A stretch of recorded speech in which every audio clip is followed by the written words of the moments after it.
قابل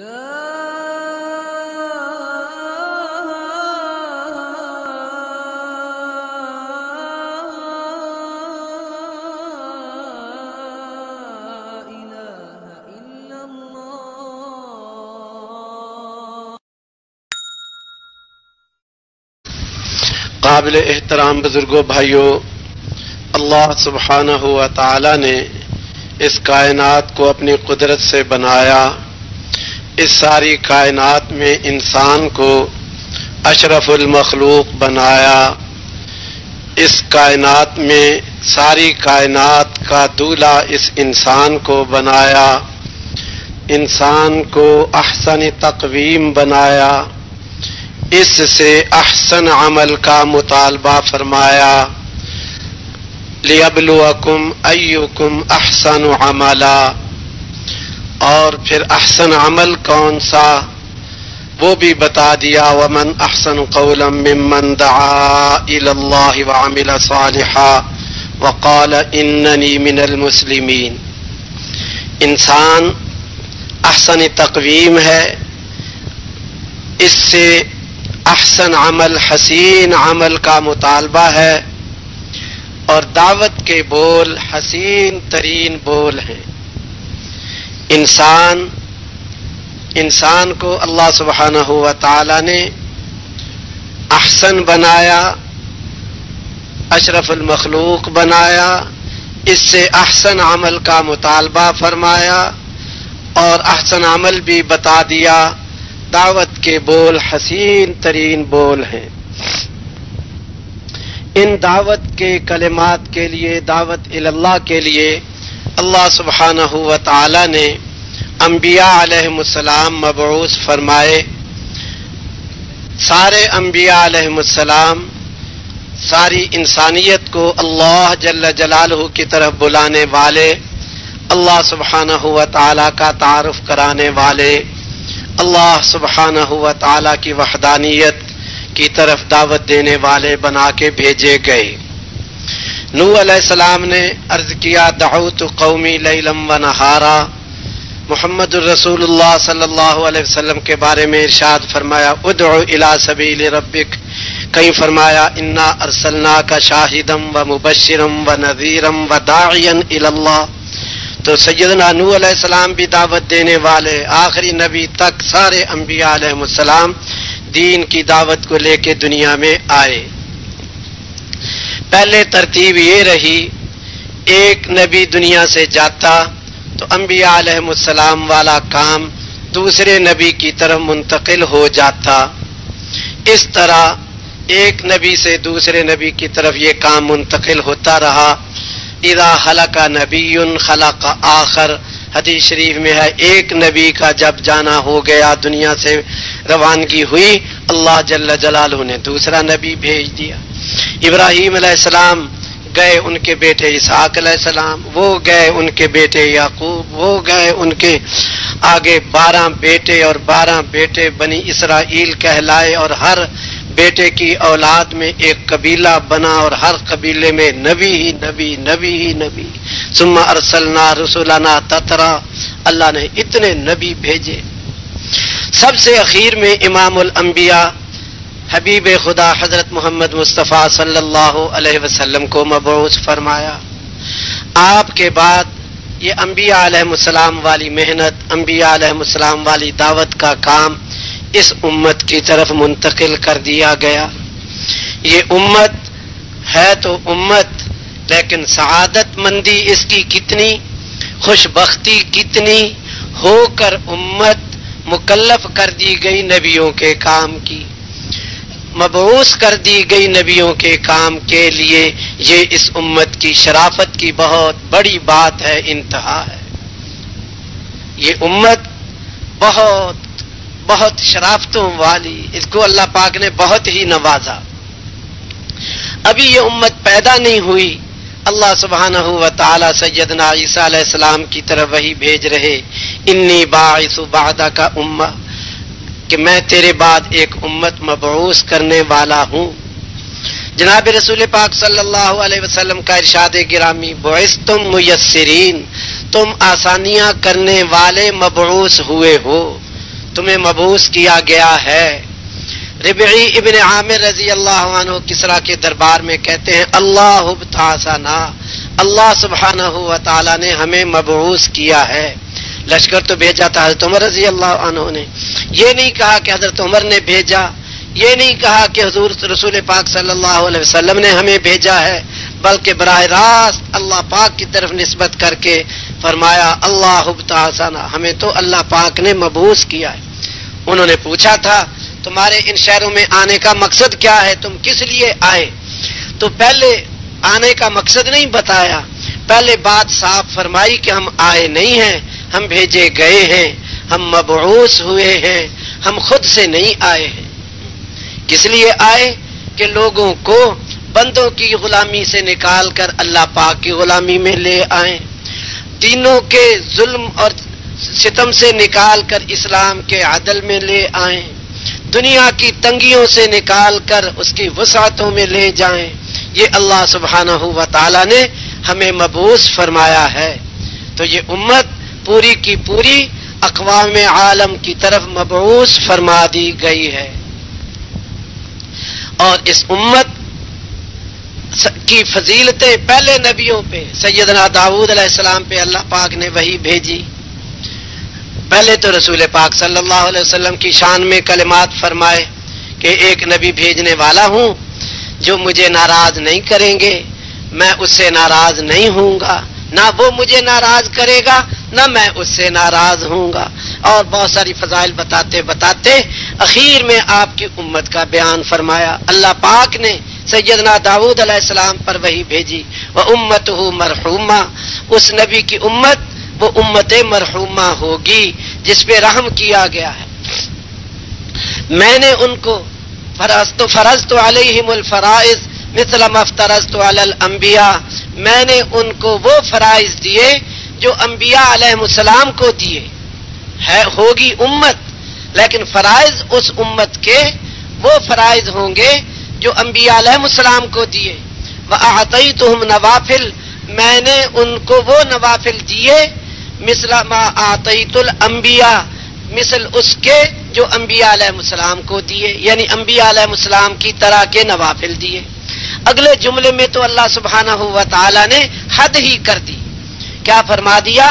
حتی یأتونی یوم القیامہ، حتیٰ کہ وہ قیامت کے دن آئیں گے، ونورہم مثل نور الانبیاء، ان کا نور انبیاء علیہ السلام کے نور کے مشابہ ہوگا، ان جیسا ہوگا۔ اب خوشخبری حاصل کرو، خوشخبری حاصل کرو کہ اللہ پاک نے نبیوں والے فرائض دیے، خوشخبری حاصل کرو اور ساری امت کو خوشخبریاں سناؤ کہ اللہ پاک نے تمہیں نبیوں والے فرائض دیے، نبیوں والے نوافل دیے، اور خوشخبری حاصل کرو اور خوشخبریاں سناؤ کہ اللہ پاک نے اتنا اعزاز فرمایا اس امت کا کہ قیامت کے دن جب یہ امتی آئیں گے ان کا نور انبیاء علیہ السلام کے نور کے مانند ہوگا، ان کے نور جیسا ہوگا۔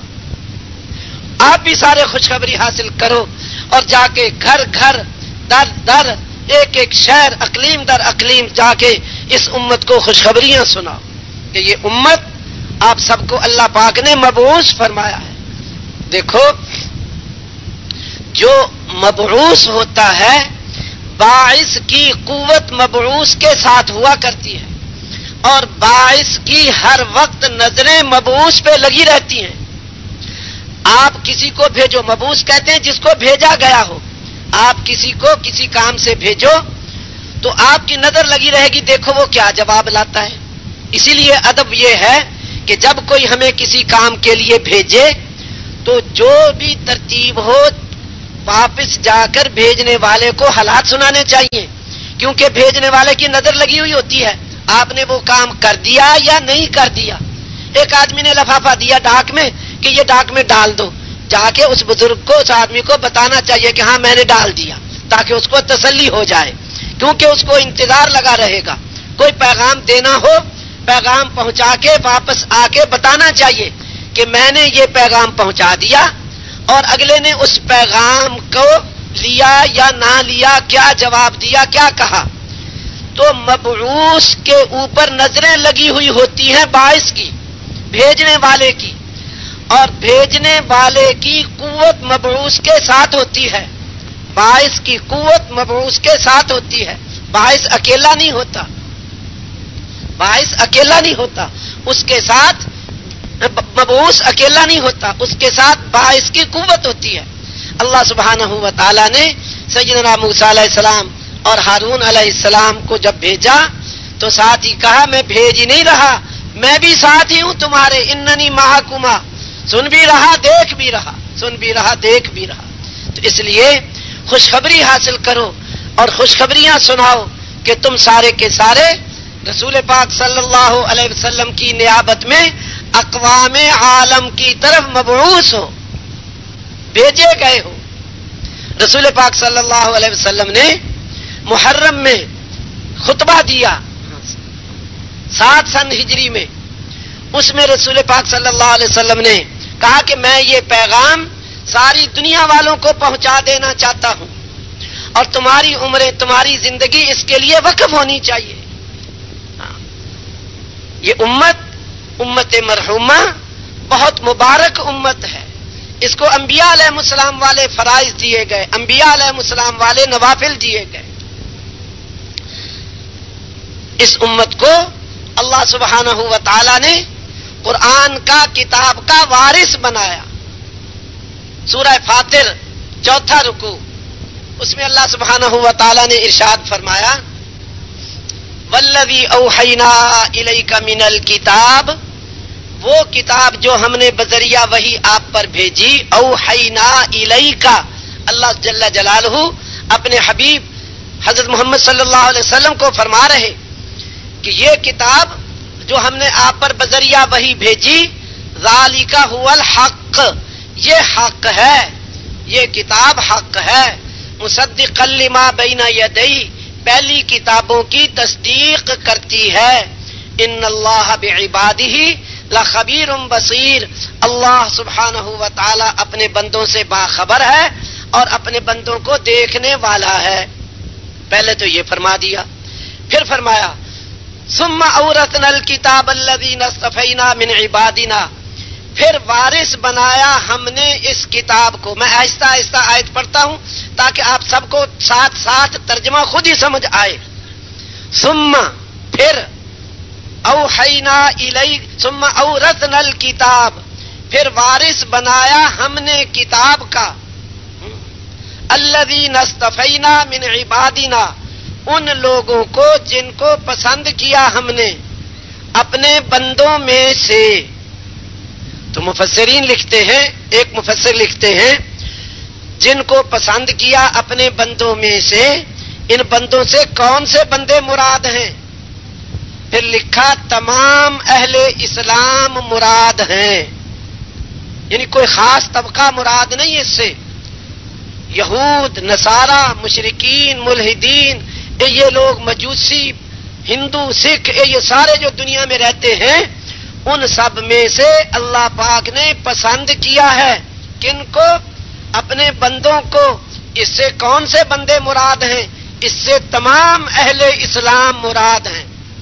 آگے تو ان مفسر صاحب نے ارشاد فرمایا چاہے وہ اپنے بدعمالیوں کی وجہ سے، سوء عمل کی وجہ سے موجب ملامت ہی کیوں نہ ہو، موجب ملامت ہوں، یعنی امت میں کوئی اچھے بھی ہوتے ہیں جو برا سا ہوتے ہیں، کوئی اچھے بھی ہوتے ہیں، ہلکے بھی ہوتے ہیں، تو چاہے وہ ہلکے درجے کے آدمی امتی ہوں، ان کو بھی اللہ نے وارث بنایا۔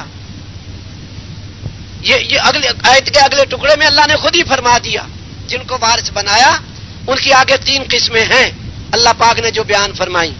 فَمِنْهُمْ ظَالِمٌ لِنَفْسِهِ، کچھ لوگ تو ان میں وہ ہیں جو اپنی جانوں پر ظلم کرنے والے ہیں، جن کو وارث بنایا ہے، جن کو اللہ نے پسند فرمایا ہے، ان میں کچھ لوگ تو ایسے ہیں جو اپنی جانوں پہ ظلم کرنے والے۔ وَمِنْهُمْ مُقْتَصِدٌ، کچھ ان میں متوسط درجے کے، عوام الناس جیسے ہوتے ہیں، اپنی نماز پڑھ لی، روزہ رکھ لیا، حج زکوٰۃ ادا کر لی، ذکر عبادت تلاوت کر لی، تو یہ جو سچ بولے، اللہ کے حکم پورے کرتے رہے، درمیانے درجے کے ایک طبقہ وہ ہے۔ پھر فرمایا ومنہم سابقم بالخیرات باذن اللہ، کچھ ان میں وہ ہیں جو نیکیوں میں سبقت کرنے والے ہیں اللہ کی توفیق سے، کچھ وہ ہیں۔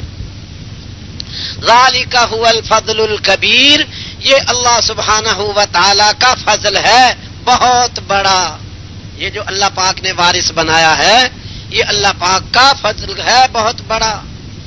اب ان میں جو اپنی جانوں پہ ظلم کرنے والے وہ بھی وارث ہیں، اور ان کو پہلے ذکر کیا ہے یہ بھی وارث ہیں۔ جیسے ایک باپ ہے، اس کے 3 بیٹے، ایک اپنے باپ کی بات کبھی مانتا ہے کبھی نہیں مانتا، ایک اپنے باپ کی بات مانتا رہتا ہے، اور ایک باپ کی بات ماننا چھوڑ کے آگے خدمت بھی کرتا رہتا ہے، ہر کام میں آگے بڑھتا رہتا ہے، جو باپ کی حاجت ہوئی جلدی سے آگے بڑھتا ہے۔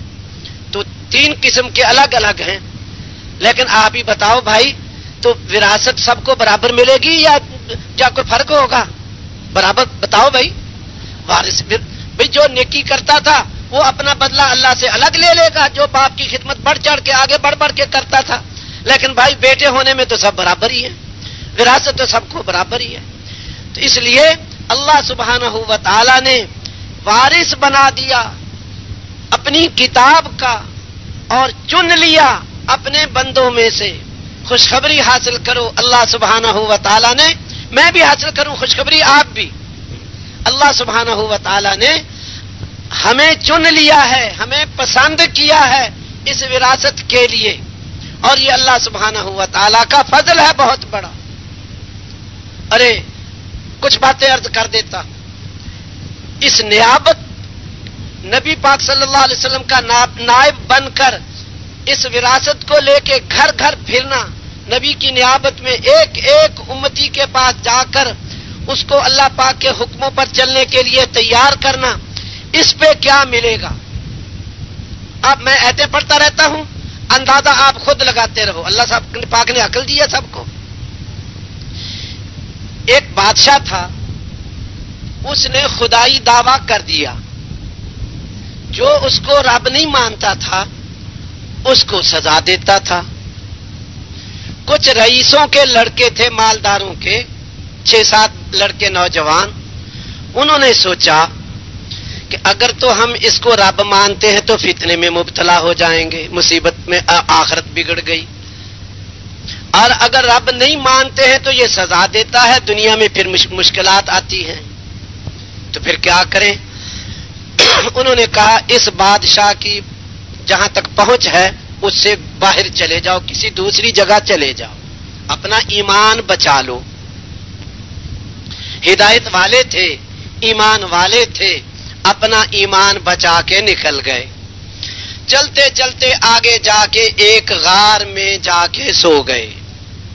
اللہ پاک نے 309 سال تک ان کو سلا دیا، اور ان نوجوانوں کا یہ عمل، ایمان بچا کے نکل جانا، اللہ سبحانہ و تعالی کو اتنا پسند آیا، آخری نبی پر آخری کتاب جو اتاری اس میں آدھے پارے کی سورت سورہ کہف کے نام کی اتار دی، جس میں ان کی مدح فرمائی، ان کی تعریف فرمائی، ان کے اس عمل کو سراہا۔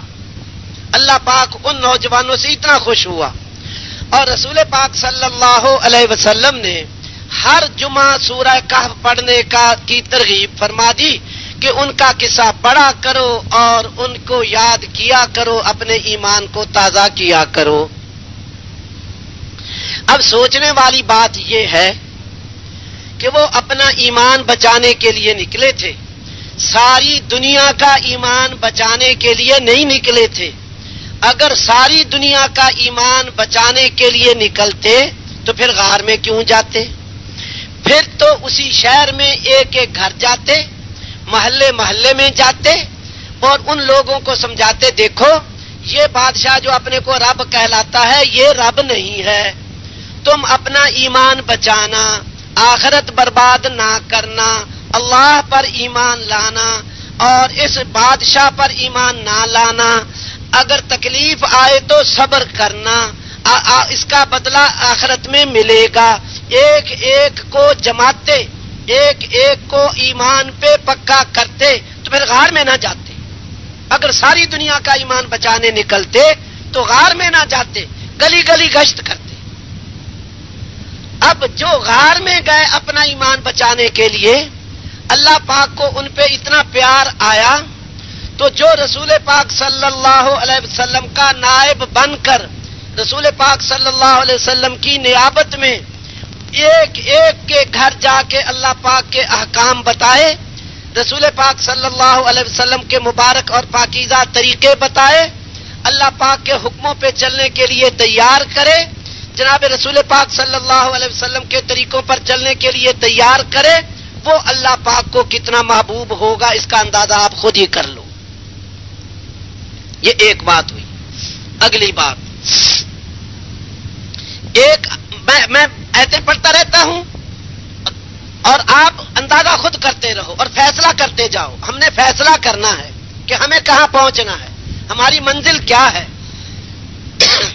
ایک آدمی تھا، اس نے اپنا خزانہ زمین میں دفن کر کے اوپر دیوار بنا دی. کچھ دنوں کے بعد اس آدمی کی موت آ گئی، 2 بچے چھوڑے. کچھ دنوں کے بعد وہ دیوار گرنے کے قریب ہو گئی. اللہ سبحانہ و تعالی نے وہ دیوار بنانے کے لیے 2 نبی بھیجے، سیدنا موسیٰ علیہ السلام اور خضر علیہ السلام. ان دونوں کو ہیں نبی اور اللہ پاک بنوا رہا ان سے دیوار کہ جاؤ دیوار بناؤ. کیوں بناؤ؟ آگے خضر علیہ السلام نے خود ہی بتا دیا کہ یہ 2 یتیم بچوں کی دیوار تھی، کان تحتہ کنز لہما، ان کے نیچے ان بچوں کا خزانہ تھا، وکان ابوہما صالحا، ان کا باپ نیک تھا. اور آگے یہ بھی بتا دیا وما فعلتہ عن امری، یہ میں نے اپنی مرضی سے نہیں کیا، یہ اللہ پاک نے ہمیں بھیجا ہے. اب سوچنے والی بات یہ ہے کہ وہ آدمی نیک تھا، صالح تھا، اس صالح نیک بندے کے بچوں کے خزانے کی حفاظت اللہ سبحانہ و تعالی نے 2 نبیوں سے کروائی.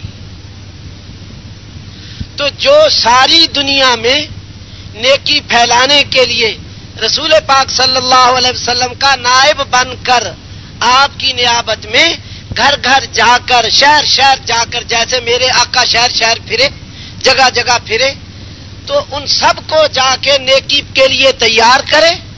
بلکہ وہ محنت، جس محنت سے ساری دنیا میں نیکی پھیلتی ہے، اس محنت کا، نبیوں والی محنت کا محنتی بنائے.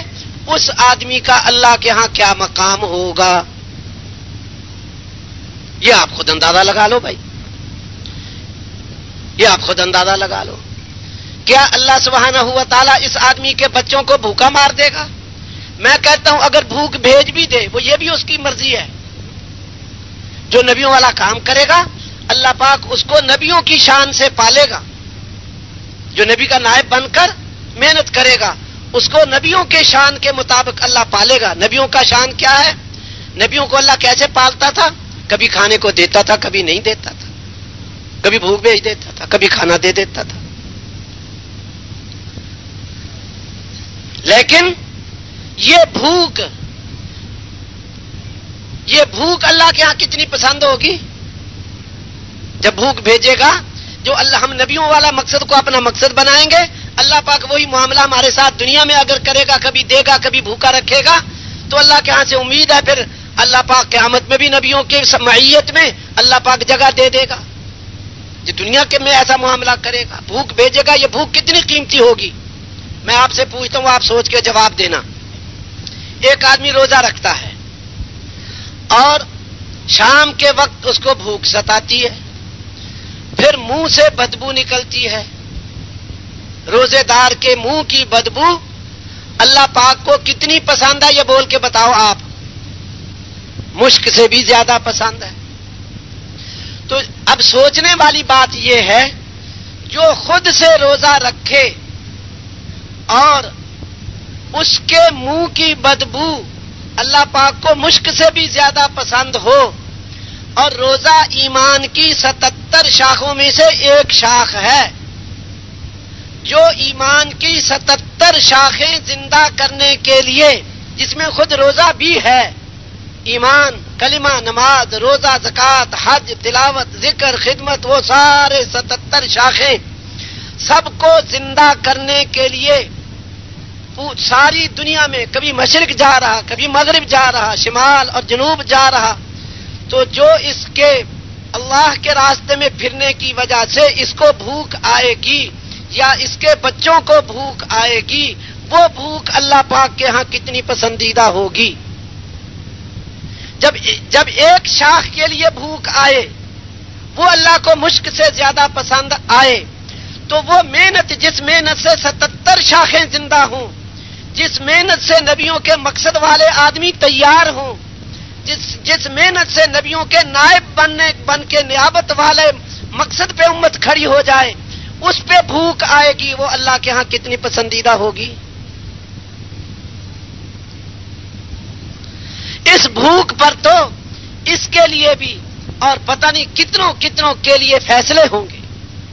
اللہ پاک کو رحم آئے گا، اس رحم سے جو کام بنے گا وہ ساری دنیا کی مادی قوتوں سے نہیں بنے گا، ساری دنیا کا مادہ حاصل کرنے سے وہ فائدہ نہیں ہوگا۔ جو اللہ پاک کو اگر اپنے بندے پہ رحم آ گیا، اس رحم پہ جو اللہ پاک اس بندے کے کام بنائے گا وہ تو اللہ پاک خوش ہو کے بنائے گا۔ اور سنو، جو آدمی توبہ کرتا ہے، جو آدمی توبہ کرتا ہے، اللہ پاک کو اتنا محبوب ہے جیسے کوئی آدمی جنگل ریگستان میں سفر کر رہا تھا، اونٹنی پر کھانا اور پانی تھا، اللہ کا کرنا اونٹنی گم ہو گئی۔ یہ رسول پاک صلی اللہ علیہ وسلم نے بتایا۔ تلاش کرتا کرتا تھک گیا، بھوک نے ستایا، پیاس نے، اتنی شدت ہو گئی بھوک پیاس کی کہ چلنے کے قابل نہیں رہا، اور حد نگاہ تک اونٹنی نظر نہیں آ رہی، سواری نظر نہیں آ رہی۔ اب بھوک پیاس کی وجہ سے گر گیا، چلنے کی سکت نہیں رہی، اب سوچ رہا کہ اب تو مرنا ہی ہے، موت ہے اور کچھ نہیں۔ اب بھوک ستاتے ستاتے پیاس، پانی اندر کا سارا خشک ہو گیا۔ ہمیں تو اس کا اندازہ نہیں، اندازہ وہاں جا کے ہوتا ہے جہاں سینکڑوں میل پر پانی کا قطرہ نہ ہو، وہاں جا کے اندازہ ہوتا ہے ان چیزوں کا۔ خیر، وہ آنکھ اس کی بند ہو گئی، اب موت ہے۔ تھوڑی دیر میں آنکھ کھلی تو وہ اونٹنی پاس کھڑی ہے، اس پہ کھانا بھی ہے، پانی بھی ہے۔ خوش ہو گیا کہ موت سے بچ گیا، موت کے منہ سے نکل آیا۔ خوشی میں کہنا تو یہ تھا کہ اے اللہ تو میرا رب اور میں تیرا بندہ، کہنا تو یہ تھا، لیکن خوشی دل، دماغ، روح پر اتنی غالب ہوئی کہ کہنے لگا اے اللہ میں تیرا رب اور تو میرا بندہ۔ اتنا خوش ہوا، اتنا خوش ہوا۔ ہاں جناب رسالت میں آپ صلی اللہ علیہ وسلم ارشاد فرماتے ہیں کہ جب بندہ توبہ کرتا ہے تو اللہ سبحانہ و تعالی اس بندے پر اس آدمی سے بھی زیادہ خوش ہوتا ہے۔ اب سوچنے والی بات یہ ہے، جو ایک آدمی اکیلا توبہ کرتا ہے تو اس پہ اللہ اتنا خوش ہوتا ہے، جو نبی صلی اللہ علیہ وسلم کی نیابت میں پوری امت کے گھر گھر جا کے ایک ایک آدمی کو توبہ کراتا ہے، ایک ایک آدمی کو اللہ پاک کے حکموں پہ چلنے کے لیے تیار کرتا ہے، اور بلکہ اس سے اگلی بات وہ محنت کرتا ہے جس سے ایک مجموعہ تیار ہو۔ اصل میں ہمیں رسول پاک صلی اللہ علیہ وسلم کی تابعیت میں ہر شخص کو ایک مجموعہ تیار کرنا چاہیے۔ جیسے جناب رسول پاک صلی اللہ علیہ وسلم نے دنیا میں زندگی گزاری، 1,24,000 انسان اپنے مقصد پہ کھڑے کیے جو نبیوں والے کام پہ تھے، اپنے نائب بنائے، جو آپ کے وفات کے بعد، وصال کے بعد ساری دنیا میں دین کی محنت اس کا نظام چالو کریں، ایسا مجموعہ تیار کیا۔ تو ہمیں اللہ سبحانہ و تعالی نے رسول پاک صلی اللہ علیہ وسلم کے اتباع کا حکم دیا، آپ کی اطاعت کا حکم دیا، اطیعوا اللہ و اطیعوا الرسول، نبی امی کی اتباع کرو، تو اس کا حکم دیا۔ تو اس کا مطلب یہ ہوا کہ ہر آدمی اپنی زندگی میں ایسا مجموعہ تیار کرے جو رسول پاک صلی اللہ علیہ وسلم کی نیابت میں مشرق مغرب شمال جنوب ہر طرف چل کر اللہ پاک کے احکام کو زندہ کرنے کے لیے پوری قربانی کرنے والا ہو، جیسے صحابہ نے کیا۔ تو وہ آدمی جو اکیلا توبہ کرے اس پہ اللہ پاک اتنا خوش ہو، اور جو رسول پاک صلی اللہ علیہ وسلم کی نیابت میں گھر گھر جا کر رسول پاک صلی اللہ علیہ وسلم کی محنت والے آدمی تیار کرے، اس آدمی پہ اللہ پاک کتنا خوش ہوگا۔ اور سنو، اللہ سبحانہ و تعالی نے سورہ یاسین شریف میں ایک واقعہ بتایا، جو ہوا بتایا۔ وَاضْرِبْ لَهُمْ مَثَلًا أَصْحَابَ الْقَرْيَةِ إِذْ جَاءَهَا الْمُرْسَلُونَ، ان بستی والوں کو، ان لوگوں کو اس بستی والوں کا قصہ سناؤ جب ان کے پاس مرسلین آئے۔ ہم نے 2 بھیجے۔ اب پوری آیتیں بھی پڑھتا جاؤں، ترجمہ کروں، بہت وقت لگے گا، میں خلاصہ بتا دیتا ہوں۔ اللہ پاک کہتے ہیں ہم نے 2 بھیجے، انہوں نے جھٹلا دیا۔ فعززنا بثالث، ہم نے 3 بھیجے، انہوں نے ان کو بھی جھٹلا دیا۔ تو بستی کے کنارے پر ایک آدمی تھا جس کا نام مفسرین حبیب نجار لکھتے ہیں۔ نجار کہتے ہیں بڑھئی کو، لکڑی کا کام کرنے والا، ترخان، 4 پائیاں بنا دی لکڑی کے کام کرنے والا۔ وہ مسلمان ہو گیا ان نبیوں کی بات پر، یہ بستی کے کنارے رہتا تھا۔ انبیاء علیہ السلام پھر آگے بستی میں آئے، آ کے دعوت دی، قوم نے جھٹلا دیا۔ اس حبیب نجار کو پتا چلا کہ میری قوم نے ان کو نہیں مانا، تو دوڑتا ہوا آیا۔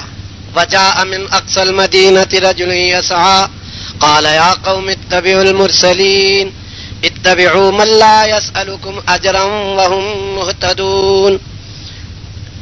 بستی کے کنارے سے آدمی دوڑتا ہوا آیا، کہنے لگا اے میری قوم، ان بھیجے ہوں کا اتباع کر لو جو تم سے مانگتے کچھ نہیں، ہدایت پر ہیں اور نہ کوئی مزدوری مانگتے ہیں اور خود بھی ہدایت پہ ہیں۔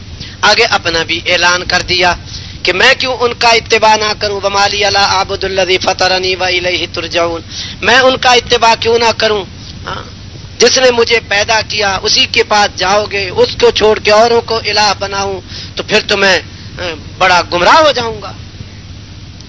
خیر، لمبا بیان کیا۔ قوم نے اس آدمی کو، حبیب نجار کو قتل کر دیا، شہید کر دیا۔ تو آگے قرآن پاک کیا کہتا ہے؟ قیل ادخل الجنہ، کہا گیا کہ جنت میں داخل ہو جا۔ قال یا لیت قومی یعلمون، کہنے لگا ہے کاش میری قوم جان لے، بما غفر علی ربی وجعلنی من المکرمین، اللہ نے مجھے بخش دیا، میرا بڑا اعزاز و اکرام کیا۔ اب سوچنے والی بات یہ ہے، یہ نبی نہیں ہے، نبیوں کا نائب بن کر ساری دنیا میں دین پھیلانا یہ اس کے سامنے نہیں، اپنی قوم کو کہہ رہا، اسی قوم کی طرح نبی بھیجے گئے تھے، نبیوں کی تائید میں اس نے کلمات کہے۔ اللہ سبحانہ و تعالی کو اس کے کہے ہوئے کلمات اتنے پسند آئے کہ آخری نبی پر آخری کتاب، اس کا دل سورہ یاسین، اس میں اس حبیب نجار کے کلمات کا ذکر کر دیا تاکہ قیامت تک لوگ پڑھتے رہیں۔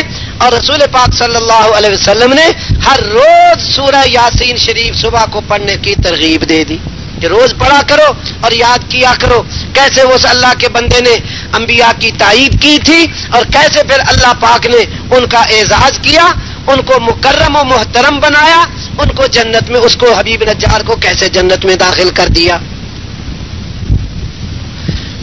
اور سنو، فرعون نے کہا کہ مجھے چھوڑو، میں موسیٰ علیہ السلام کو قتل کرتا ہوں۔ قال فرعون ذروني اقتل موسى وليدع ربه انی اخاف ان یبدل دینکم او ان یظہر فی الارض الفساد، میرا خیال ہے کہ یہ دین بدل دے گا، تمہارا فساد مچائے گا، اس لیے چھوڑو کہ میں موسیٰ علیہ السلام کو قتل کرتا ہوں. یہ فرعون نے کہے کلمات. تو آگے فرعونی قوم کا ایک آدمی تھا، ایمان اس کا کمزور تھا، ایمان چھپایا ہوا تھا، وہ بھی اس مجلس میں بیٹھا تھا. ایمان تو آخری ایمان ہی ہے، اب ایمان چمک پڑا، روشن ہو گیا، کہنے لگا، بول پڑا، اپنی ایمان چھپ سکا. تو قرآن پاک نے تو اس کے بیان اس نے کیا کہا، تقریباً 2 رکوعوں کے اندر اس کا بیان کیا، ایک ورقہ خرچ کر دیا. میں اس میں بیچ بیچ میں کچھ آیتیں پڑھ دیتا ہوں، اب سارے آیتیں بھی پڑھوں اور ترجمہ بھی کروں، بہت وقت لگے گا. وقال رجل مؤمن من آل فرعون یکتم ایمانہ، ایک مرد جو آل فرعون کا آدمی تھا، ایمان چھپایا تھا، کہنے لگا اتقتلون رجلا ان یقول ربی اللہ، کیا تم اس آدمی کو قتل کرتے ہو جو کہتا ہے میرا رب اللہ ہے؟ وقد جاءکم بالبینات، اور تمہارے پاس نشانیاں اور معجزے بھی لایا ہے، اس کو قتل کرتے ہو اس جرم پہ وہ کہتا ہے میرا رب اللہ ہے. آگے چل کے کہتا ہے یا قوم لکم الملک اليوم ظاہرین فی الارض، اے قوم آج تمہارے پاس ملک اور غلبہ ہے، فمن ینصرنا من بأس اللہ ان جاءنا، اگر اللہ کا عذاب آ گیا تو پھر کون بچائے گا؟ آگے چل کے کہتا ہے یا قوم انی اخاف علیکم مثل یوم الاحزاب، اے میری قوم جیسے احزاب والوں پہ عذاب آیا تھا مجھے ڈر ہے کہ تمہارے اوپر بھی ایسا عذاب نہ آ جائے. آگے چل کے کہتا ہے یا قوم انی اخاف علیکم یوم التناد، اے قوم میں ڈرتا ہوں جس دن چیخ پکار ہوگی، اس دن کیا بنے گا؟ آگے چل کے کہتا ہے یا قوم اتبعونی اہدکم سبیل الرشاد، اے میری قوم میری بات مان لو، میں تمہیں ہدایت کی بات کہتا ہوں. آگے چل کے کہتا ہے یا قوم مالی ادعوکم الی النجات وتدعوننی الی النار، اے میری قوم میں تمہیں نجات کی طرف بلاتا ہوں، تم آگ کی طرف بلاتے ہو. آگے چل کے کہتا ہے یا قوم انما هذه الحیات الدنیا متاع وان الاخرۃ ہی دار القرار، اے میری قوم یہ دنیا کی زندگی تھوڑے دنوں کی ہے، تھوڑی منفعت، تھوڑا نفع، اور آخرت ہے دار القرار. اللہ اکبر. اب سن لو اللہ سبحانہ و تعالی اس مرد مومن کا جس نے ایمان چھپایا تھا، فرعونی قوم کا آدمی تھا، نبی نہیں، نبیوں کی اولاد یعنی بنی اسرائیل کا آدمی نہیں، بس صرف نبی کی تائید میں کلمات کہتا ہے. اللہ پاک کو وہ پسند آئے کلمات کہ آخری نبی پر آخری کتاب اتاری، اس میں سورہ مومن آدھے پارے کی صورت اس قبطی قوم کے آدمی، فرعونی قوم کے آدمی کے نام کی صورت اتاری، اس میں ایک ورق خرچ کر دیا، اس کا بیان اللہ پاک سنا رہا. کس قدر سعادت کی بات ہے. اور اب سوچنے کی بات یہ ہے جو نبی کا نائب بن کر رسول پاک صلی اللہ علیہ وسلم والے مقصد کو اپنا مقصد بنا کر گھر گھر پھرے، در در پھرے، ساری دنیا کو اللہ کے حکموں پہ چلنے کے لیے تیار کرے، اور ساری دنیا میں پھر کر اللہ کے احکام کو زندہ کرنے والی محنت کا محنتی بنائے ایک ایک آدمی کو، یہ آدمی اللہ پاک کو کتنا محبوب ہوگا. اور سنو، فیصلے آپ نے کرنے ہیں، فیصلہ تو ہر آدمی اپنا ہی کرے گا، ہر آدمی اپنا خود مکلف ہے. بھائی خود سوچے کہ ٹھکریوں پہ جان لگانی ہے یا نبی کا نائب بن کر ساری دنیا میں پھرے. رسول پاک صلی اللہ علیہ وسلم کی زبان مبارک سے 3 آدمیوں کے صدیق ہونے کی خوشخبری ہے. جیسے 10 آدمیوں کو جنتی ہونے کا ان کا نام لے کر، نام زد کر کے، ویسے تو سارے صحابہ علی العموم جنتی، لیکن 10 کا تو نام لے کر، ابو بکر فی الجنہ، عمر فی الجنہ، عثمان فی الجنہ، علی فی الجنہ، طلحہ زبیر فی الجنہ، سعد سعید فی الجنہ، عبد الرحمن فی الجنہ، ابو عبیدہ فی الجنہ رضی اللہ عنہم اجمعین، نام لے کے بتایا. 7 قسم کے آدمی وہ ہیں جن کو اللہ سبحانہ و تعالی اپنے سائے میں یعنی اپنے عرش کے سائے میں جگہ دے گا جس دن اس کے عرش کے سوا کوئی سایہ نہ ہوگا۔ امام عادل بادشاہ جو اپنے عدل کے سائے میں لاکھوں کو سلائے وہ اللہ کے عرش کا سایہ کیوں نہ پائے؟ بادشاہوں کو تو بہت موقع ہے۔ ہاں، سب سے پہلے نمبر پہ اللہ کے نبی نے گنوایا بادشاہوں کو۔ ہاں، عادل بادشاہ اللہ کے عرش کا سایہ پائے۔ دوسرے نمبر پر وشاب نشا فی عبادت اللہ، جو اللہ کی عبادت میں جوانی جس کی جوانی گزرے۔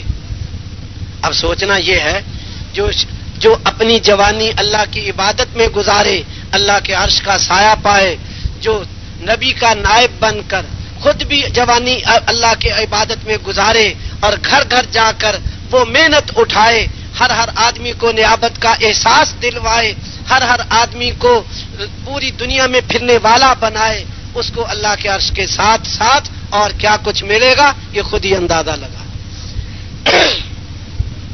وَرَجُلٌ قَلْبُهُ مُعَلَّقٌ بِالْمَسْجِدِ، جس کا دل مسجد میں اٹکا رہے اللہ کے عرش کا سایہ پائے، جو ہزاروں لاکھوں پہ محنت کر کے جس کی محنت سے ہزاروں آدمی تیار ہوں جن کا دل مسجد میں اٹکا رہا تو یہ اللہ کے عرش کے سائے کے ساتھ اور کیا پائے گا یہ آپ اندازے خود ہی لگاتے جاؤ، میں اشارے کرتا جاتا ہوں۔ وَرَجُلَانِ تَحَابَّا فِي اللَّهِ اجتماعا علیہ وتفرقا علیہ، 2 مرد جو آپس میں اللہ کے لیے محبت کرتے ہوں ان کا جمع ہونا بھی اللہ کے لیے، ان کی جدائی بھی اللہ کے لیے، اللہ کے عرش کا سایہ پائیں، جو ہزاروں کو اللہ کے لیے جمع کریں اور پھر جماعتیں بنا کے ہزاروں کو اللہ کے راستے میں پھیلائیں، مشرق مغرب شمال جنوب، ان کو اللہ کے عرش کا سایہ ملے، اور اس کے ساتھ اور کیا ملے گا یہ آپ خود اندازہ لگاؤ۔ اور وہ آدمی جو دائیں ہاتھ سے صدقہ دے، تصدق بصدقۃ فاخفاها، اس کو مخفی رکھے، حتی لا تعلم شمالہ ما تنفق یمینہ، بائیں ہاتھ کو پتہ نہ چلے کہ دائیں نے کیا دیا، اللہ کے عرش کا سایہ پائے، مخفی صدقہ دینے والا، ایک عمل صدقہ 77 شاخوں میں ایک شاخ صدقہ، وہ مخفی دینے والا اللہ کے عرش کا سایہ پائے، اور جو ایمان کی 77 شاخیں زندہ کرنے کے لیے محنت اٹھائے اور وہ ایسے آدمی تیار کرے، حضور کی محنت والے محنتی تیار کرے اور ساری دنیا میں پھرے اور پھرائے، اس کو اللہ کے عرش کے سائے کے ساتھ اور کیا ملے گا خود ہی اندازہ لگا۔ وہ آدمی جس کو حسین و جمیل عورت برائی کی دعوت دے، وہ کہے انی اخاف اللہ، عرش کا سایہ پائے، اور جو ہزاروں لاکھوں کی عفت اور پاک دامنی کا ذریعہ بن جائے اس کو اللہ پاک عرش کے سائے کے ساتھ اور کیا دے گا۔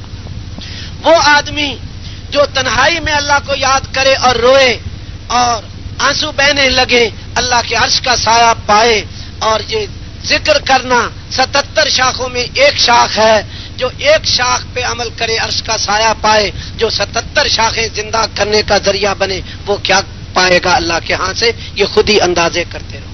میں نے تو صرف ایک سوچنے کے لیے کچھ راستے عرض کر دیے، اسی طرح ساری حدیثوں کو سوچتے رہو، جب ایک جزوی چیز پر وہ عطائیں ہیں تو اس پورے دین کی محنت اور پورے دین کو لے کے چلنا، اس پہ اللہ سبحانہ و تعالیٰ کیا کچھ عطا کرے گا جو نبی کا نائب بن کر گھر گھر پھرے گا۔ تو میں بھی فیصلہ کرتا ہوں، آپ بھی فیصلے کرو کہ ہم رسول پاک صلی اللہ علیہ وسلم کی نیابت کو لے کے خود نائب بن کر نسبت نیابت کو لینا ہے۔ پرانوں سے حضرت فرمایا کرتے تھے، حضرت کی کاپیوں میں یہ بات ہے کہ پرانوں سے ہم صرف یہ بات چاہتے ہیں کہ یہ نسبت نیابت کو لے، حضور صلی اللہ علیہ وسلم نے جو ان کو نائب بنایا اس نسبت کو لے۔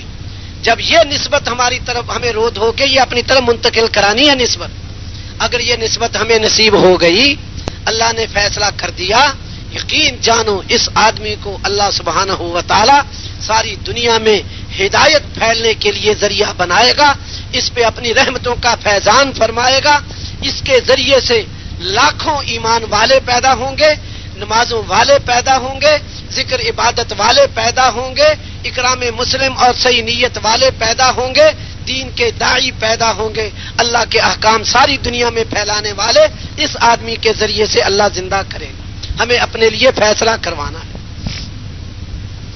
ہمیں اپنے لیے رو دھو کے، بھائی اتنی مخلوق جمع ہے، اگر اتنے آدمی کسی سخی کے پاس چلے جائیں کوئی حاجت لے کر، اتنا بڑا مجمع، اور سخی حاجت پوری کرنے کی قوت بھی رکھتا ہو بھی سخی، آپ خود سوچو بھائی، ہو بھی سخی اور اس کے پاس وسعت بھی ہو۔ بعض آدمی سخی ہوتا ہے لیکن ہے فقیر، وہ دے نہیں سکتا، جی چاہتا ہے دینے کو لیکن وہ دے نہیں سکتا، ہے بھی سخی اور کریم اور خزانے بھی بھرے ہوئے ہوں، اور یہ اتنا بڑا مجمع اس کے پاس چلا جائے، آپ سوچ کے بتاؤ وہ سخی اتنوں کو خالی بھیج دے گا؟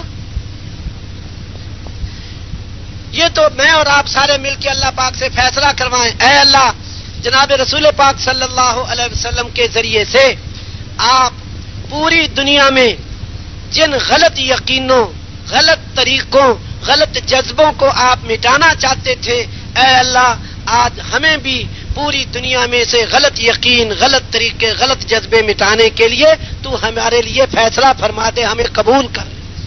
اے اللہ تو آخر اپنے نبی کے ذریعے سے انسانیت میں کوئی تبدیلی لانا چاہتا تھا، آپ کوئی تبدیلی لانا چاہتے تھے، غلط یقینوں کو مٹا کر صحیح یقینوں کو، صحیح طریقوں کو، صحیح جذبوں کو زندہ کرنا چاہتے تھے۔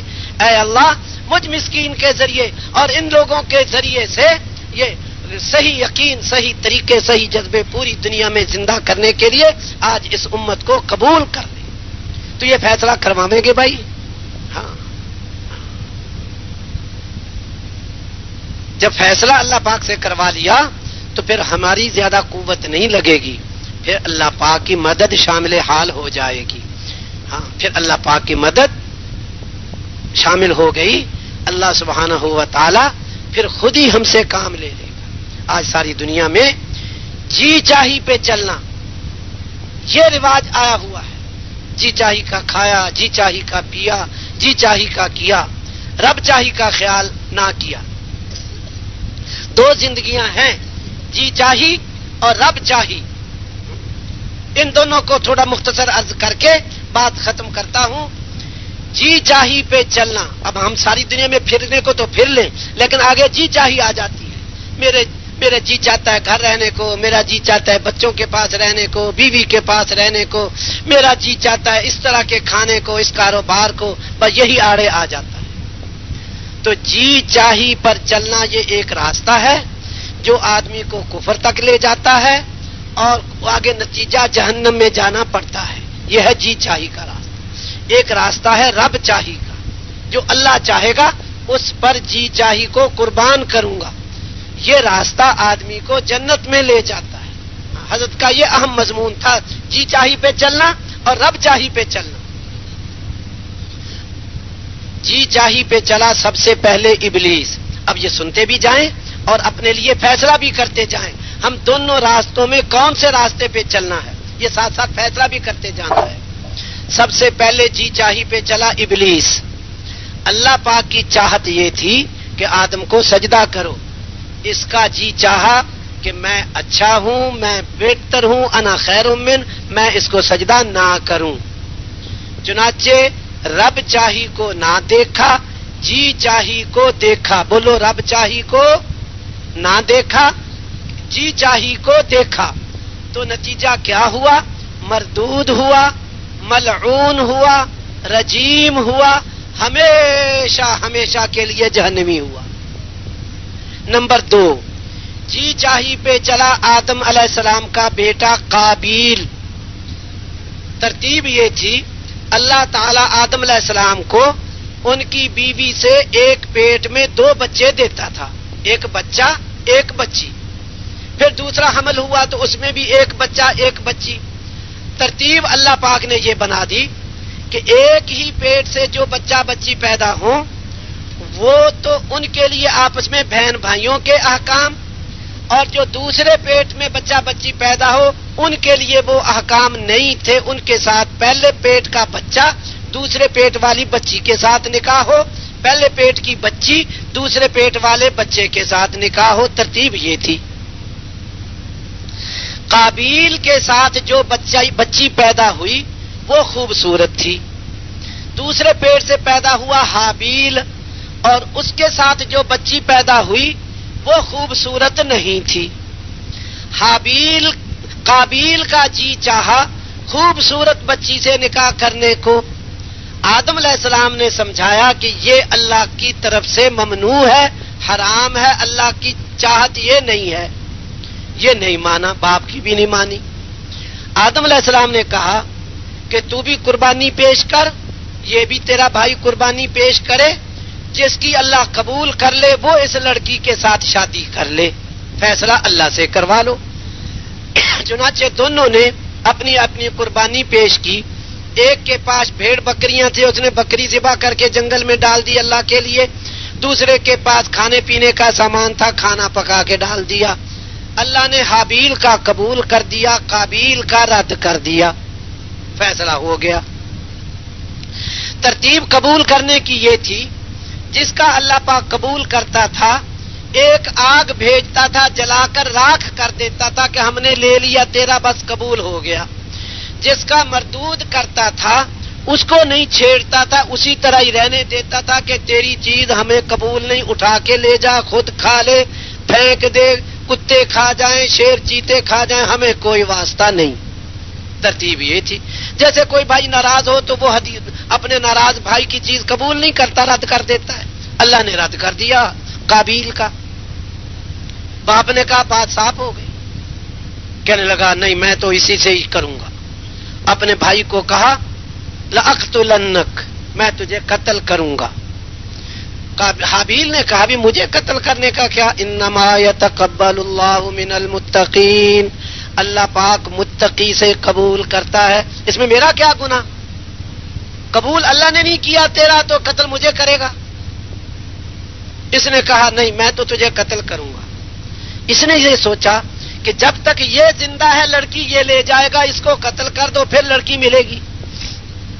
بھائی نے کہا لئن بسطت الی یدک لتقتلنی ما انا بباسط یدی الیک لاقتلک انی اخاف اللہ رب العالمین.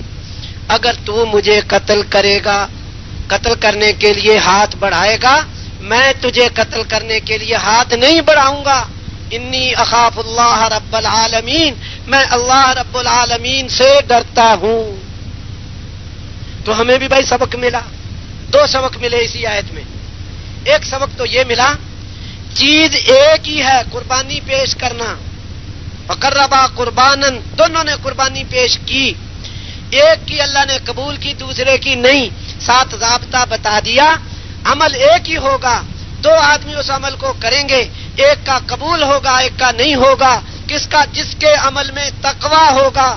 انما یتقبل اللہ من المتقین، جس کے عمل میں تقوی ہوگا اس کا قبول ہو جائے گا، جس کے عمل میں تقوی نہ ہو اس کا قبول نہیں ہوگا. تو ہمیں اس آیت سے سبق یہ ملا کہ ہمیں اپنے ہر عمل میں تقوی پیدا کرنا ہے اگر عمل قبول کروانا ہے. دوسری آیت میں ہے تمہارے قربانیوں کا گوشت ہم تک نہیں پہنچتا، خون نہیں پہنچتا، ولکن ینالہ التقوی، تقوی پہنچتا ہے. بات بالکل صاف ہے. میں بھی فیصلہ کروں، آپ بھی فیصلہ کرو کہ ہمیں اپنے اعمال میں تقوی پیدا کرنا ہے. عمل میں اللہ عمل دیکھے گا، رکوع سجدہ قومہ جلسہ سب کچھ موجود، تقوی ہے کہ نہیں. بس تقوی ہے قبول، تقوی نہیں قبول نہیں. بس یہ ضابطہ نکلا. ایک تو یہ ہوا. اور اگلا ضابطہ اگلا یہ نکلا، ہمیں سبق ملا کہ اس بھائی نے کہا میں تجھے قتل کروں گا، یہ کہتا ہے تو مجھے قتل کرنے کے لیے ہاتھ بڑھائے گا، میں تجھے قتل کرنے کے لیے ہاتھ نہیں بڑھاؤں گا. کیوں نہیں بڑھاؤں گا بول کے بتاؤ. اس نے کیا کہا؟ انی اخاف اللہ رب العالمین، میں اللہ رب العالمین سے ڈرتا ہوں. اب ہمیں بھی یہ سبق ملا، کوئی ہمیں گالی دے ہم کہیں بھائی تو ہمیں گالی دے گا، میں تجھے گالی نہیں دوں گا. کیوں بھائی بول کے بتاؤ کیوں نہیں دوں گا؟ انی اخاف اللہ رب العالمین، میں رب العالمین سے ڈرتا ہوں. تو مجھ پہ ظلم کرے گا، میں تجھ پہ ظلم نہیں کروں گا. کیوں نہیں کروں گا بولو بھائی کیوں نہیں کروں گا؟ انی اخاف اللہ رب العالمین، میں اللہ رب العالمین سے ڈرتا ہوں. خیر اس نے قتل کر دیا، پھر بھی کر دیا. وہ کہتا رہا میں نہیں تیری طرف ہاتھ بڑھاتا. تو حضور صلی اللہ علیہ وسلم کا، رسول پاک صلی اللہ علیہ وسلم کا ارشاد ہے کہ اولاد آدم میں جتنے بھی قتل ہوئے، جتنے ہوں گے، سب قاتلوں کے قتل کے گناہ کے برابر قابیل کو گناہ ملے گا، سب کے برابر سزا پائے گا۔ کیوں؟ اس نے بنی آدم میں قتل کا طریقہ جاری کیا۔ تو یہ اس نے قتل کیوں کیا تھا بولو؟ جی چاہی، من چاہی، جی چاہا خوبصورت عورت سے شادی کرنی ہے، جی چاہی نے برباد کیا اور اتنا بڑا گناہگار بنا دیا۔ جی چاہی پہ چلا نمرود، جانتا تھا ابراہیم علیہ السلام سچے، ابراہیم علیہ السلام کا رب سچا۔ ابراہیم علیہ السلام نے کہا میرا رب مشرق سے سورج نکالتا ہے تو مغرب سے نکال، آگ میں ڈالا، آگ نے نہیں جلایا، بات صاف ہو چکی تھی، لیکن جی چاہی نے ہمیشہ کے لیے جہنم میں بھیج دیا۔ جی چاہی پہ چلی حضرت لوط علیہ السلام کی قوم، اللہ کے نبی نے کہا یہ عورتیں ہیں، پاک ہیں تمہارے لیے، اور انہوں نے کہا نہیں، انک لتعلم ما نرید، جو ہماری جی چاہی ہے تو خوب جانتا ہے، ہم تو یہ نہیں کرتے، ہم تو وہ کریں گے۔ اللہ نے فرشتہ بھیج کر زمین نیچے سے اکھاڑ کے، جیسے ریت کی ڈھیری سے بیلچا بھر کے اوپر لے جا کر الٹا دیتے ہیں، اللہ نے زمین کو ایسے الٹ دیا ان پر، اور پتھروں کی بارش برسائی، 4 ہو گئے۔ 5واں جی چاہی پہ چلا فرعون، 6واں جی چاہی پہ چلا حامان، 7واں جی چاہی پہ چلا قارون۔ تینوں جانتے تھے کہ موسیٰ علیہ السلام سچے، ان کا رب سچا، کیونکہ وَلَقَدْ آتَيْنَا مُوسَىٰ 9 آیات بینات، اللہ نے بڑے بڑے 9 معجزے دکھائے، ہاتھ کے اندر سے روشنی کا نکلنا، اور لاٹھی کا سانپ بننا، طوفان کا عذاب، قحط کا عذاب، ٹڈیوں کا عذاب، خون کا عذاب، مینڈکوں کا عذاب، اور بڑے بڑے عذاب۔ جب ایک باری باری بھیجے، ایک عذاب آتا تھا، تنگ ہو جاتے، موسیٰ علیہ السلام کو کہتے عذاب ٹلوا دے، اپنے رب کو کہو عذاب ڈال دے، ہم مان جائیں گے۔ موسیٰ علیہ السلام دعا مانگتے، عذاب ٹلتا، پھر کفر پہ آتے۔ جی چاہی پہ چلنے کی وجہ سے یہ غرقاب ہوئے، برباد ہوئے، اور قارون تو زمین میں دھنسا دیا گیا، جی چاہی نے یوں برباد کیے۔ جی چاہی 7ویں جی چاہی پہ چلے یہود، یعرفونہ کما یعرفون ابناءہم، حضور کو ایسے پہچانتے تھے جیسے اپنے بچوں کو پہچانتے ہیں، اور اللہ پاک کا جب حکم آتا تو یحرفون الکلمہ عن مواضعہ، اور اب جو آیت ہوتی اس کو مٹا کے اس کی جگہ اپنی مرضی کی لکھ لیتے، خود نہیں بدلتے تھے، خود جی چاہی نہ چھوڑتے تھے، اللہ کے حکموں کو بدلاتے تھے، تو مغضوب علیہم بن گئے، جن پر اللہ کا غضب ہوا۔ 9ویں جی چاہی پہ چلنے والے نصارہ جانتے تھے حضرت محمد صلی اللہ علیہ وسلم سچے، اور کیونکہ حضرت عیسیٰ علیہ السلام خوشخبریاں سنا گئے انجیل میں، من بعد اسمہ احمد، کے بعد نبی آئیں گے، اور لیکن جی چاہی نے برباد کیا، ضالین بنے، گمراہ ہوئے۔ جی چاہی پہ چلے قریش مکہ، ابو جہل جانتا تھا، ابو لہب جانتا تھا حضور سچے، تفصیل میں جانے کا وقت نہیں، لیکن جی چاہی نے برباد کیا، تلک عشرۃ کاملہ، یہ جی چاہی کی وجہ سے جہنم میں گئے۔ تو ہمیں جی چاہی کے پیچھے نہیں چلنا، رب چاہی بتا کے بات ختم کرتا ہوں، رب چاہی پہ چلنا اور اس کا انجام۔ رب چاہی پہ چلنے والے سیدنا ابراہیم علیہ السلام، اللہ پاک نے حکم دیا اپنی بیوی بچے کو وہاں چھوڑاؤ، جہاں نہ کھانا نہ پانی نہ کوئی زراعت۔ ابراہیم علیہ السلام، ہاجرہ، اسماعیل علیہ السلام، اور ساتھ حضرت جبریل علیہ السلام، وہ راستہ بتانے کو تقریباً 1500 کلومیٹر، مہینہ سوا مہینہ سفر ایک آنے کا، مہینہ سوا مہینہ سفر واپسی کا، اتنا لمبا سفر ملک شام سے چلایا، اور جہاں بیت اللہ ہے وہاں پہنچایا، اور راستے میں کھانا نہیں، پانی نہیں، کچھ نہیں۔ جب بیت اللہ کی جگہ بٹھا کر چل پڑے، اب خود بھی دیکھ رہے، اللہ نے جبریل نے کہا کہ یہاں چھوڑ دو، ایسی جگہ جہاں زندگی کی کوئی چیز نہیں اور موت کے بہت سارے سامان، پانی ختم ہو مر جائے، کھانا ختم ہو مر جائے، بھیڑیا آئے کھا جائے، شیر چیتا آئے برباد کرے، اور جن بھوت آئے چمٹ جائے، کوئی انسان درندہ صفت آئے عزت خراب کرے، کوئی دشمن چور ڈاکو، اکیلی عورت کیا کر سکتی ہے مرد کے آگے؟ یہ سارے اتنے خطرات۔ رات آئے گی، کالے پہاڑ چاروں طرف، اور رات چھائی ہوئی کالی رات ایک اکیلی عورت کیسے رہے گی؟ جی نہیں چاہ رہا کہ ایسی وفادار عورت، پاک دامن عورت، مطیع فرما بردار عورت، اس کو یوں اکیلا ایسے چھوڑ دیا جائے۔ جی تو چاہتا نہیں، لیکن رب چاہتا ہے کہ ایسے چھوڑو۔ اب آپ بتاؤ، جی چاہی پوری کر دی یا رب چاہی پوری کر دی؟ بول کے بتاؤ۔ رب چاہی پوری کر دی، چھوڑ دیا، چل پڑے۔ حاجرہ علیہ السلام نے پوچھا ہمیں کیوں چھوڑ کے جا رہے؟ بولے ہی نہیں۔ پھر پوچھا ہمیں کس لیے چھوڑ کے جا رہے؟ پھر نہیں بولے۔ تیسری مرتبہ خود ہی حضرت حاجرہ نے کہا اللہ امرک، کیا اللہ نے حکم دیا؟ بتا دیا ہاں، تمہاری کسی قصور کی وجہ سے نہیں، مطلب یہ ہے کہ تمہاری کسی قصور کی وجہ سے نہیں چھوڑ رہا، اللہ کے امر کی وجہ سے چھوڑ رہا۔ اب عورت اس کا جی نہیں چاہتا یہاں ٹھہرنے کو، سارے منزلیں دیکھ رہی، کھانا نہیں، پانی نہیں، کچھ نہیں، لیکن جب اللہ کا امر آیا پھر عورت کہنے لگی کہ اچھا پھر اللہ ہمیں ضائع نہیں کرے گا، اللہ حافظ، بس پھر راضی ہو کے وہیں بیٹھ گئی۔ جی چاہی کو نہ دیکھا، رب چاہی کو دیکھا۔ حضرت ابراہیم علیہ السلام چلے گئے، کئی سال تک واپس آنے کی اجازت نہیں ہوئی۔ کئی سالوں کے بعد پھر اللہ نے کہا جاؤ دیکھ آؤ اپنی بیوی بچہ۔ پیچھے اللہ نے زمزم دے دیا، ایک قبیلہ پانی پہ آباد ہو گیا۔ اب مہینے کا سفر کر کے آ رہے، لیکن ایک حکم ساتھ دے دیا کہ اونٹ سے نیچے نہیں اترنا، کھڑے کھڑے اونٹ سے نیچے نہیں اترنا، وہ یہ حکم دے دیا۔ پہنچ گیا مہینے کا سفر کر کے، اونٹ کھڑا ہے، بیوی سے پوچھتے ہیں تمہارا کیا حال ہے؟ بیوی کہتی ہے نیچے اترو، تشریف لاؤ، بیٹھو، حال پوچھو، حال آباد۔ اونٹ آئے ہو، اونٹ کھڑا ہے، کہہ رہے ہیں کہ کیا حال ہے تمہارا؟ کہنے لگے کہ اونٹ سے نیچے اترنے کی اجازت نہیں۔ اپنے دل پہ ہاتھ رکھ کے سوچو، کئی سال ہو گئے بیوی چھوڑے ہوئے اور مہینے کا سفر کر کے آئے، اونٹ کھڑا ہے، کہتے ہیں نیچے اترنے کی اجازت نہیں۔ بیوی نے کہا اچھا، بہت اچھا، جیسے حکم ہے ویسے ہی کرو، نیچے نہ اترو، اونٹ کو بٹھا دو، آپ کے پاؤں پہ مٹی بہت لگی ہوئی ہے، میں آپ کے پاؤں دھو دیتی ہوں۔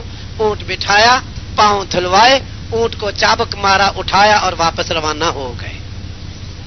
رب چاہی پوری کر دی یا جی چاہی پوری کر دی؟ بول کے بتاؤ۔ رب چاہی پوری کر دی۔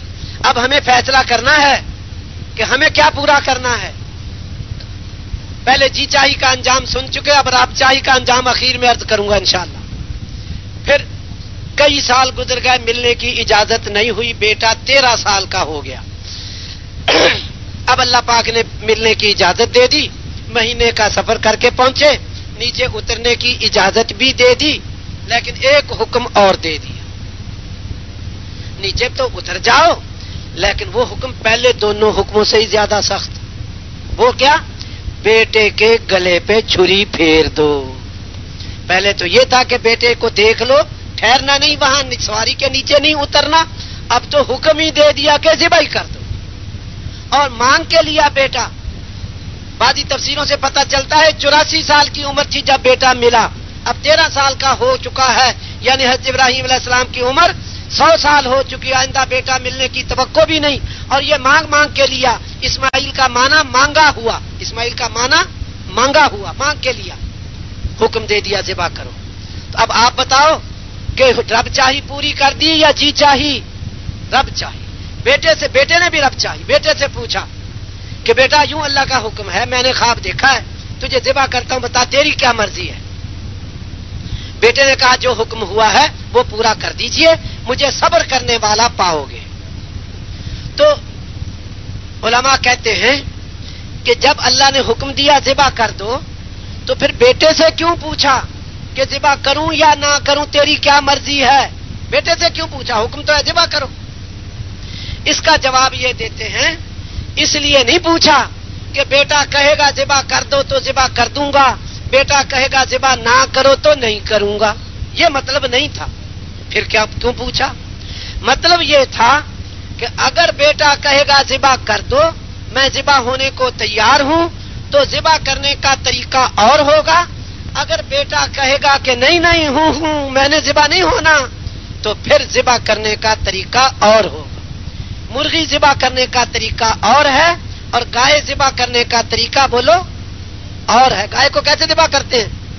باندھ کر کرتے. اگر بیٹا کہے گا میں نے ذبح نہیں ہونا تو ذبح تو کرنا ہی کرنا ہے، لیکن پھر باندھ کیا کریں گے؟ چنانچہ رب چاہی پوری کر دی، جی چاہی چھوڑ دی، ذبح کر دیا. اللہ نے دمبا ذبح کرا دیا، وہ اللہ کی مرضی، اور پھر واپس چلے گئے. پھر کئی سال بیٹا جوان ہو گیا، شادی کے قابل ہو گیا، شادی میں آنے کی اجازت نہیں دی. شادی میں شریک ہونا اجازت نہیں کہ جاؤ شادی کراؤ بیٹے کی. ہاں شادی بیٹے نے خود ہی کر لی. پھر ملنے کی اجازت ہوئی لیکن ٹھہرنے کی اجازت نہیں دی. اب غور کرتے جانا کیسی قربانیاں مانگی جا رہی ہیں. ٹھہرنے کی اجازت نہیں. پہنچ گئے مہینے کا سفر کر کے. بیٹا گھر میں نہیں، بیٹے کی بیوی گھر میں ہے، بہو یعنی ابراہیم علیہ السلام کی بہو. پوچھا کہ تمہارے خامد کہاں گئے اسماعیل؟ کہنے لگی وہ تو شکار کو گئے. اچھا تمہاری زندگی کیسے گزر رہی؟ کہنے لگی تنگی کی زندگی گزر رہی. کہا کہ اچھا مجھے تو ٹھہرنے کی اجازت نہیں، میں تو واپس جاتا ہوں. جب اسماعیل آئے تو میرا سلام کہنا اور کہنا گھر کی چوکھٹ بدل دو. یہ کہہ کے چلے گئے. اب سوچنے کی بات یہ ہے ادھر تو اللہ پاک اجازت دے رہا جاؤ مل آؤ، ادھر بیٹے کے دل میں ڈالتا ہے جاؤ شکار کو چلے جاؤ. یہ بھی کر سکتا تھا کہ بیٹے کو وہی بھیج دے کہ اے اسماعیل تیرا باپ آج آ رہا ہے، آج شکار کو نہ جانا. بیماری بھیج سکتا تھا، گھر میں پڑے رہتے. نیند بھیج دیتا، سو جاتے.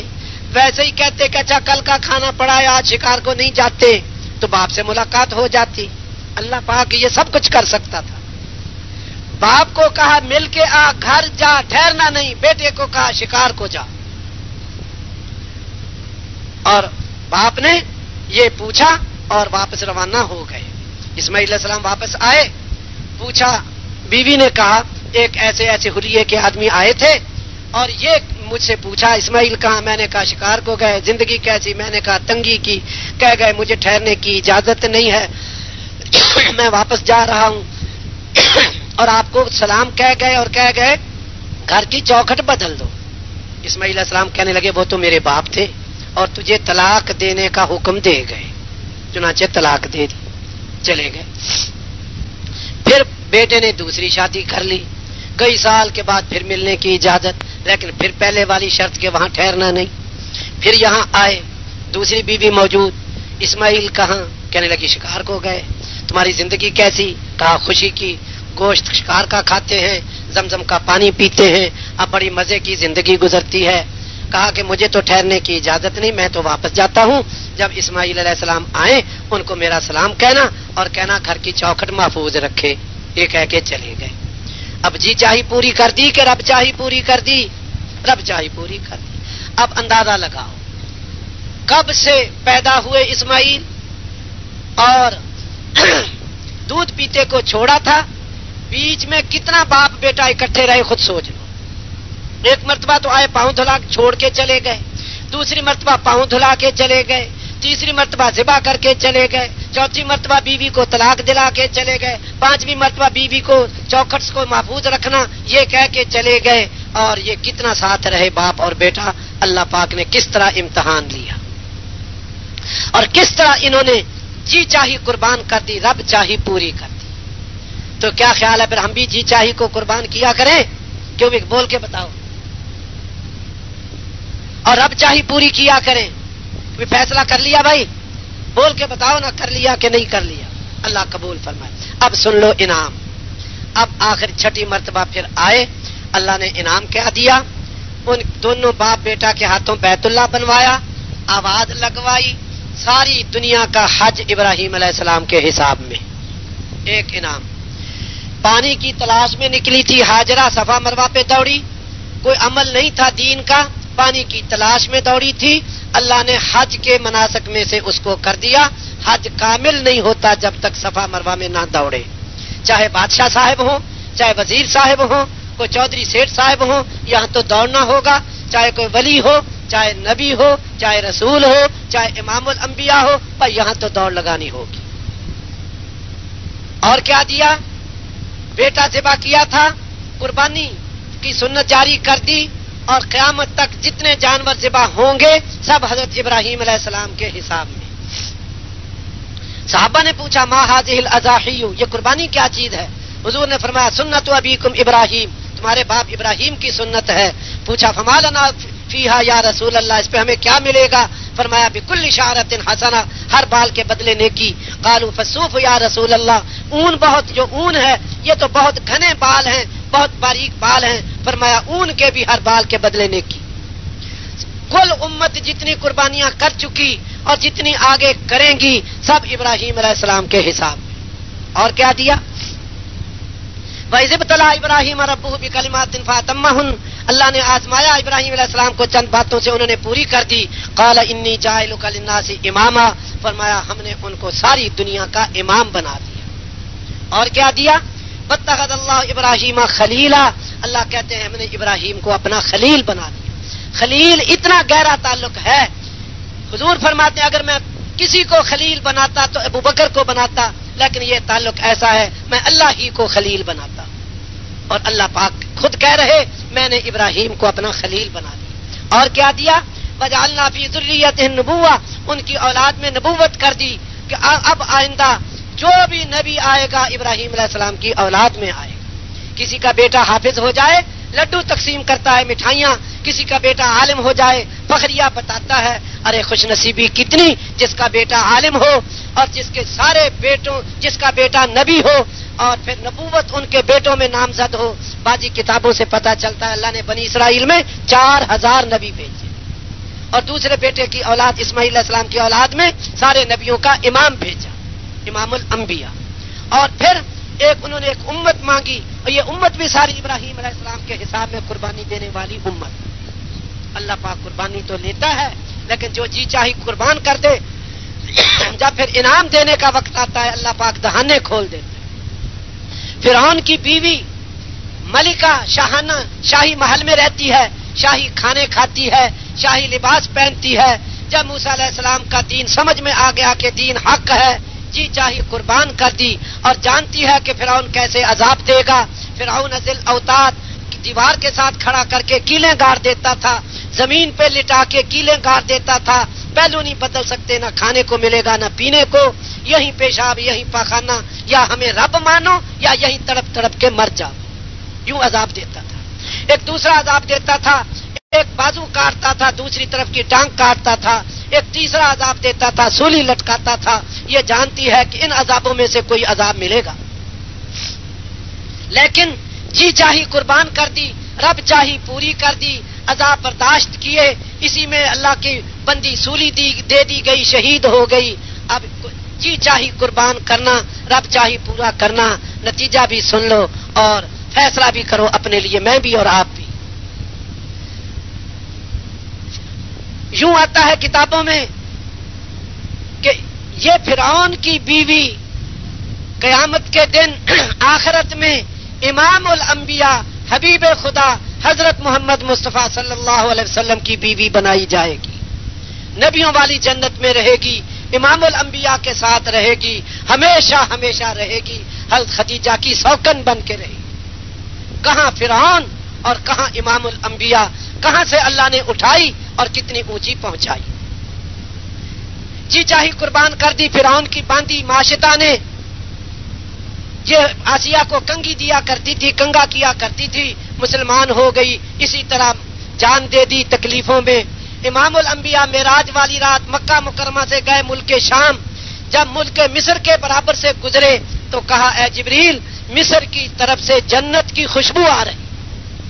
جبریل کہنے لگے یہ فرعون کی باندی کی قبر سے آ رہی۔ بس کیا لمبی بات کریں، جو جی چاہی قربان کرے گا رب چاہی پوری کرے گا۔ حضور صلی اللہ علیہ وسلم کا نائب بن کر ساری دنیا میں رب چاہی کو چالو کرے گا، وہ کتنا انجام پائے گا۔ جو خود جی چاہی قربان کر کے رب چاہی پوری کرے وہ اتنا اجر پائے، اور جو ساری دنیا میں رب چاہی کو رواج دینے کے لیے مارا مارا پھرے، نبی کا نائب بن کر، کتاب کا وارث بن کر اور اپنے کو مبعوث سمجھ کر، وہ کتنا اجر پائے گا، یہ خود فیصلے کر، وہ خود فیصلے کر۔ رسول پاک صلی اللہ علیہ وسلم نبوت کے اعلان سے پہلے غاروں میں جا کے اللہ کا قرب ڈھونڈتے تھے. ایک حضور کی زندگی کا یہ پہلو ہے.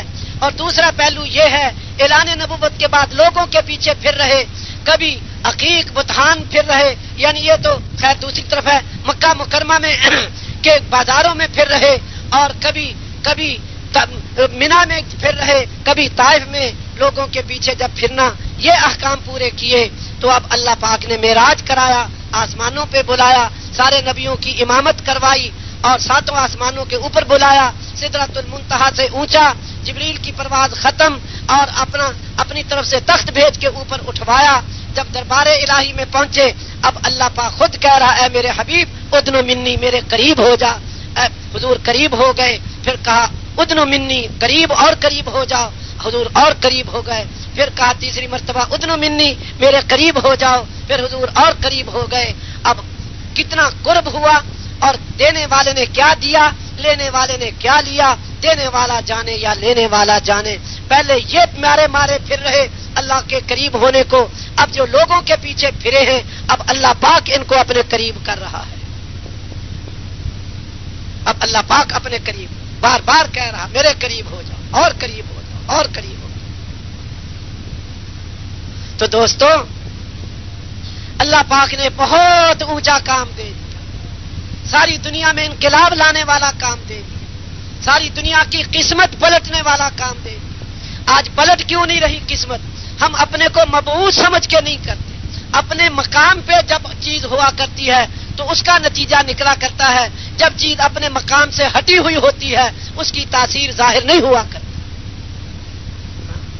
ایک ٹریفک کا سپاہی چوک چھوڑ کر مسجد میں آ کے اشارے کرنے لگے تو لوگ مذاق کریں گے, اس پر اس کی تاثیر نہیں ظاہر ہوگی.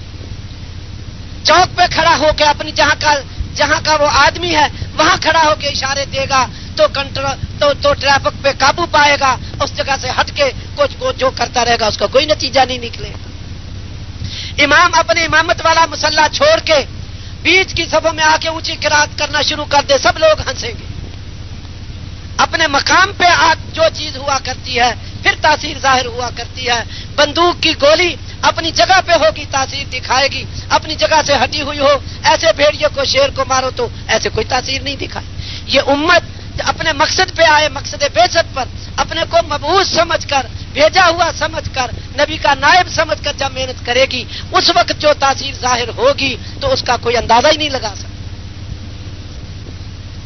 تو پوری امت کو اپنے مقصد پہ لانا, مقصد بعثت پہ لانا. ارے تو بڑا معزز مکرم محترم, تو کہاں پھنس گیا ادھر کارخانے لگانے میں, فیکٹریاں لگانے میں, پیسہ کمانے میں. تو مجھے آپ کو سوچنا چاہیے تھوڑی.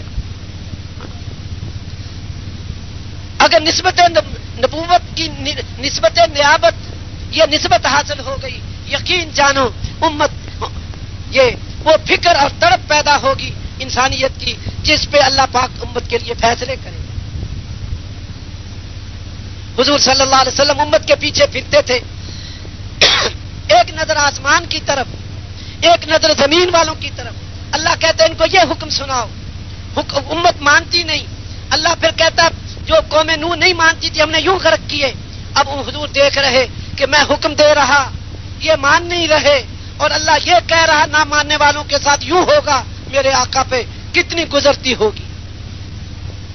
پھر حکم سناتے نہیں مانتے, اللہ آیتیں اتارتا قوم عاد نہیں مانتی تھی ہم نے یوں برباد کی, اور وہ قوم کہتی ہے اساطیر الاولین, یہ پچھلوں کی بے سند باتیں ہیں, من گھڑت باتیں ہیں, میرے آقا پہ کیا گزرتی ہوگی. میرے آقا ساری زندگی تڑپتے گزار دیں اور ہم ساری زندگی پیسے کماتے کھانے اور کپڑوں میں گزار دیں, یہ کیسا امت پنا ہے. ادھر سے ایتیں آ رہی قوم سمود کو ہم نے یوں برباد کیا, فرعون کو یوں برباد کیا, قارون کو یوں برباد کیا, امت مانتی نہیں. ایک نظر میرے نبی کی اللہ کی طرف کہ اللہ یہ حکم دے رہا, ایک اپنے ساتھ جو مان نہیں رہے ان کی طرف, اور ایک پچھلی قوموں کی طرف کہ ان کے ساتھ کہیں یہ نہ ہو جائے. ہم تو آج اطمینان کی زندگی گزار رہے ہیں. رسول پاک صلی اللہ علیہ وسلم ساری زندگی غمگین رہے, متواصل الاحزان, دائم الفکرہ, ہمیشہ فکر میں رہے. لیست لہ راحہ, آپ کو راحت ہی نہیں تھی. رنگ آپ کا بدل گیا سفر کرتے کرتے, کپڑے میلے ہو گئے سفر کرتے کرتے. آج اس نبی کا نائب مطمئن زندگی گزار رہا, اس کتاب کا وارث مطمئن زندگی گزار رہا. کہتے ہیں تبلیغ میں آ کے بڑا سکون ملا, ہمیں اپنی محنت کا پتہ چل جاتا ہے. ہاں کہتا بڑا بڑا سکون ملا, بڑا مزہ آیا چلے میں, خوب کھانا. اتنا تو کہتے ہیں تبلیغ میں بڑا کھایا, ہاں بڑی نیند آتی ہے. اگر تبلیغ کا کوئی اثر ہو جاتا تو اس کی نیند اڑ جاتی, اس کا کھانا چھوٹ جاتا. یہ کہتا اچھا ہے تبلیغ میں چلا کیا دیا, میری تو نیند اکھڑ گئی, میرا تو سکون اجڑ گیا. انسان میں تو پہلے چین سے سوتا تھا, اب چین میرا ختم ہو گیا. پھر تو ہم سمجھتے اس نے چلا لگایا یا ہم نے کوئی چلا لگوایا. دوستو رسول پاک صلی اللہ علیہ وسلم کی زندگی پہ نظر ہو, میرے آقا کی زندگی کیسے گزری. یوں اطمینان سے سو کے گزری, اطمینان سے کھا کے گزری. مجھے اور آپ کو میرے دوستو اپنا مقصد بدلنا ہے. یہ بتاؤ کس کس نے اپنا مقصد بدل لیا؟ نہ 4 مہینے, نہ چلا, نہ 3 چلے, نہ یہ تو پرانوں کا مجمع ہے. اب تو زندگیوں کے فیصلے ہونے چاہیے. میں ہوں ہی رسول پاک صلی اللہ علیہ وسلم کے کام والا, میں ہوں ہی رسول پاک صلی اللہ علیہ وسلم کا امتی. کھانا کھا رہا ہوں, میں حضور کا امتی ہوں. ساری دنیا میں کیسے دین پھیلے گا؟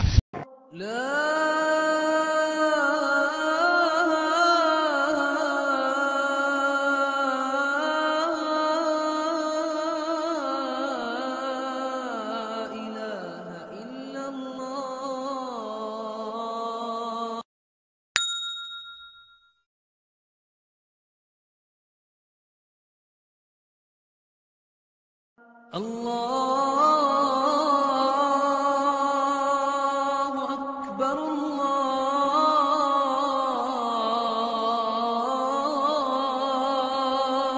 اکبر اللہ